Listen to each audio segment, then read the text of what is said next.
Welcome, everybody. Good morning, Dave. Hi, my name is David Bjorst. I'm co-chair of the DC chapter of the Internet Society. The Internet Society is a global organization that seeks to promote free and open internet, and our chapter seeks to spread that message throughout DC and educate DC internet communities about challenges facing a free and open internet, and to engage internet communities in DC. We welcome you all to sign up for our chapter, be added to our email list. You can sign up to our chapter by simply going to ISOC.org and following the instructions to become a free member and then selecting our chapter, or you can come to all of our events.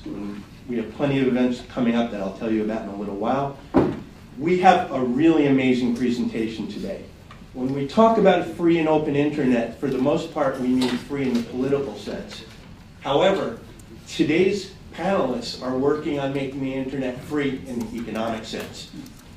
Our first panelist, Preston Ray, works at the Open Technology Initiative at the New America Foundation on building mesh networks to provide free wireless service to underserved people. Most notably, the Broadband Bridge project in the Bloomingdale and Eckington neighborhoods of DC, and on other projects. It's an amazing story. I've talked with him about it before. It's going to be a great presentation. Our second panelist, Ruff Turner, runs a company called NetBlazer, which seeks to provide a new paradigm in internet connectivity for people that bypasses traditional methods. Another really interesting entrepreneur providing new ways to connect to the internet. And our third panelist is the legendary Bob Frankston. Famous for helping to create the spreadsheet back in his VisiCalc days, and more infamous lately for something that's been coined as the Frankston Doctrine, which evangelizes removing telcos from internet distribution. Bob has a lot of really interesting things to say as well. We're going to start the panel right now with Preston. Please enjoy it, and thank you for coming. Should I get up and stand, or should I talk? No, whatever you want. Sure. So I just want to mention also that I'm Jeff Alexander with SRI. We actually, people want to tweet this, might be using the hashtag ISOC-DC, so please tweet. And also, as you can see, we are webcasting on the ISOC-DC.org, IC-DC.org website. So you should be able to get a video feed for people who are off-site. Yes, this is Webcast Live. Forgot to mention that. Preston, take it away. Sure thing. Thanks, David. Good morning, everybody. My name again is Preston Ray, and I'm a program associate at the New America Foundation's Open Technology Initiative, which is a think tank. New America has many programs underneath it that focus on many different things, but the Open Technology Initiative is focused on the intersection of technology, policy, and field research for providing solutions for open internet architecture and open source innovation that we leverage to the policy realm, and we work with underserved communities around the country and some communities right here in DC to find the solutions that are needed for those who don't have internet access.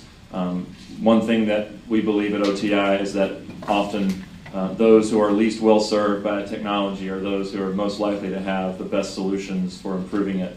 And it is in that capacity that I have started to do some community wireless organizing in DC. How many of you are familiar with what a community wireless network or a community internet network is? How many of you know the difference between what a community wireless or a community network is and a municipal network is? Okay, good. So just to clarify then that obviously a municipal network is one in which the city itself owns and manages the connectivity, whether it's fiber or whether it's a series of hotspots. The city is the agency that runs the service, and there are many different models where this could work. Famously, Philadelphia tried to do this back in 2007, originally with kind of a public-private trust model that wound up being completely outsourced to a private company and was was actually one of the reasons for its failure, as my colleague Josh Breitbart wrote in the New American publication, The Philadelphia Story, shortly before the Philadelphia network collapsed. So that's, there's that kind of example. Then you have like Chattanooga, which is close to my hometown of Gadsden, Alabama, where you've got so much fiber that apparently it is so cheap now to get so much internet access in Chattanooga that jobs that would normally be in Knoxville, which is a good hour and a half, 2-hour drive north, are now moving down to Chattanooga, which is amazing. And then you get the experience that the vast majority of us in this country get, which is frustrating, really expensive internet service. So that is the paradigm that we see and we understand. Lucky for us, we're able to access that, we're able to pay for it, and we're able to enjoy and be productive on the internet.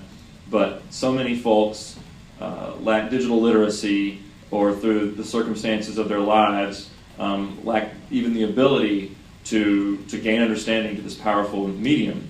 And something that we see a lot with our work in studying and understanding and reclassifying and the digital divide is that it's frequently an issue where not only do you say, okay, this person lacks digital literacy and so can't write a Word document, can't do a Google search, or can't use the email or something like that, but we see that those lines that create the digital divide, as we call it, are largely laid upon more fundamental lines of class issues and economic lack of access, which is something that DC is a very stratified city, and it has very distinct neighborhoods that really run the range from some very wealthy communities up in Northwest to down in Southeast. You have some communities east of the Anacostia River that are something like maybe 40% of people there have access to the internet. So this is the canvas of DC, and I feel very lucky that even though I work at a nationally focused think tank, I'm able to spend a lot of time working directly with community organizations based in DC who work with ANC Commissioners, Advisory Neighborhood Commission members who represent their neighborhoods to the city council. I get to work with organizations like Bread for the City, which is a full service provider to people who are at the very lowest of the economic spectrum. I get to work, just this last weekend, we held a Discovering Technology Fair, or Discotech as we call it, an idea that came out of the Detroit Digital Justice Coalition, which is sort of a community technology fair where people come together and have booths that provide everything from little classes and help for people to get email addresses who've never had one before, all the way over to Hack DC coming and setting up a station showing people how to use a 3D printer and everything in between. So there's some fascinating stuff going on in DC. It's not all big national think tanks and that's that.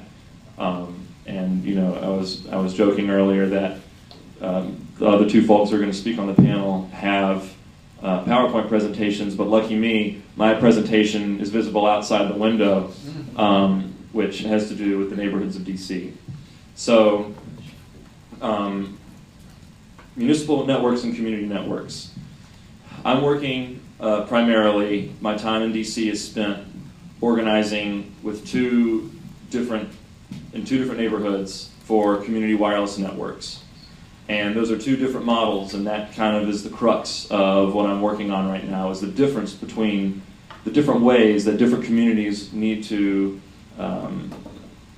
approach connecting all their citizens online to best match the social networks that already exist in those neighborhoods. Another thing we believe at OTI is that technology needs to map to the underlying social and human structure, not the other way around. We shouldn't have to fit ourselves to our operating system. We shouldn't have to fit ourselves to our networks. Our technological networks have to fit themselves to us and who we are.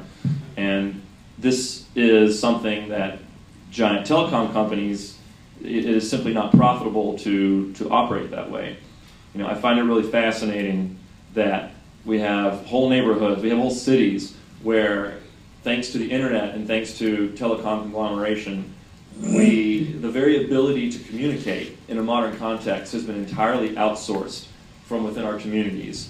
I mean, it's still easy for us to go down to the coffee shop and chat with our neighbors or make a house call, but whenever we use a telephone, whenever we use the internet, whenever we use something that projects or leverages our ability to communicate beyond the sound of our voice, the materials and the expertise and the infrastructure that's required to do that does not in any way exist or it is no way held accountable to anything within your community or your social networks.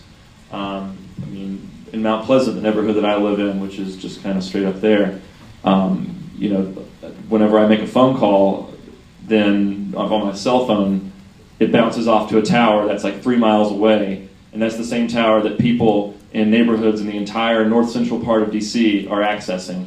And while that's an awesome modern phenomenon, I think that it's extremely dangerous to the resilience of our communities, and that it really threatens to erode the social structures that we've built up for ourselves.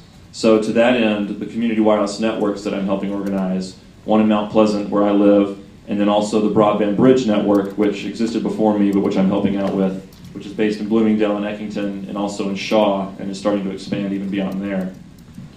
To me, it's a mission of finding the way that technology can map onto the social networks and the social needs that exist in those communities, so that the same way that neighbors help each other out, enables neighbors let each other know about news or let each other know about, you know, a party that's going on or about some opportunity, is the same way that they can leverage that power in a modern context with web technologies and being connected not only to the broader global internet, but also to have a local platform for their own innovation. So I'm not really sure how much total time I have to talk, but I think I'll just spend about 5 minutes running over the different models that exist in the Broadband Bridge and the different model that exists in Mount Pleasant. So the Broadband Bridge is a group of community organizations that have united together around some common principles of digital justice in Bloomingdale and Eckington, and also in Shaw, which is kind of this big swath of DC that's north of the Capitol and slightly west. The Broadband Bridge originally got started about 3 years ago by some technologists in Bloomingdale and Eckington, as well as some community organizers who had gone to the U.S. Social Forum in Detroit and heard about some awesome mesh networking technology and communities that were using this technology that basically takes your standard router operation, just like we all understand it, and instead of only having a client-server model or a client-hub model where, you know, my phone or my laptop is the client and the router is the hub, allows the routers to talk to each other and repeat information and form a mesh. And they saw in this innovation that basically what that means, without even having to build new hardware, you can basically extend a wireless signal for nothing but the cost of one more piece of hardware placed well. Whereas before, we would have to rely on everybody or almost everybody getting their own direct internet connection, which is so expensive, and then getting your own router, which eventually clogs the airwaves. And of course, make sure you lock your router down or else everyone's going to hack you. So that means even more people have to buy their own internet connections. They saw that prohibitive cost structure, which is inherent to the outsourced design of information networks as promulgated by the telcos, could be broken down with the simple application of mesh wireless networks. A $50 or an $80 piece of hardware can make, you know, my Wi-Fi hotspot all of a sudden 3 times larger by simply extending the signal. So the social organizations, the community organizations in Bloomingdale and Eckington wanted to use this to donate their own bandwidth, their own internet bandwidth, and bring it directly into the homes of those who lack internet access and who don't have the money or the means or the understanding to gain access to the internet. And a group of technologists in Bloomingdale started building this mesh network out of some proprietary hardware and software by a company called OpenMesh, which you may have heard of. That, you know, its advantage is that it has a built-in dashboard, so it's easy to see and add nodes to the network and understand like what's going on, what are the connections, which routers are down, where is their bandwidth, where is there not bandwidth. And this network exists over about a 6-block area from the Big Bear Cafe in Bloomingdale at 1st and R Street Northwest. And that network then goes up along First Street, which is kind of the main economic role in Bloomingdale, up to Rustic Tavern and now Mount Bethel Baptist Church at the intersection of First and Rhode Island Avenue, just west of North Capitol Street. So this network has about 26 routers, and the Internet Society a year ago was generous enough to give the Broadband Bridge a $10,000 grant to expand this network by a further 65 routers, which we're in the process of rolling all those out. The money is there to subsidize the routers specifically for folks and families who lack access and would not otherwise have the means to purchase their own router or purchase internet access. And furthermore, some of that money from ISOC is to donate computers to families that do not have computer access, so that now they can both enjoy the internet and have a means to get onto it. The organization that's helping deal out the computers is One Computer, One Child, which is based in Bloomingdale. Clarence Labor, who lives there, he founded One Computer, One Child, and that's kind of the brilliance of the Broadband Bridge, is that it's not like there's the Broadband Bridge, this big entity that is command and control. It's really made up of different groups with a common affinity and a love for digital justice and social justice, who use their current expertise to achieve this goal. So the Broadband Bridge has also expanded into things other than simply building out community wireless networks. There's now a research arm that is doing policy research in DC, especially with the municipal provider DCNet, which is expanding a giant fiber ring around DC, which they like to tout as the first 100 gigabit fiber in the entire country. It's starting to being built in Ward 8, way across the Anacostia River, and it will, over the next couple of years, come curving around to the northwest and eventually come right down through here. I think that project is supposed to finish up by the end of 2013. So one big hope we have in the Broadband Bridge is that we can use the DC City Fiber, which is funded through the American Recovery and Reinvestment Act, the stimulus package, through the Broadband Technology Opportunities Program package of that, BTOP grants. And our hope is that we can use this municipal fiber to work directly with the city to get high quality internet access that is straight up, straight down parity. It's not designed only for consumption, it's also designed for production on the internet.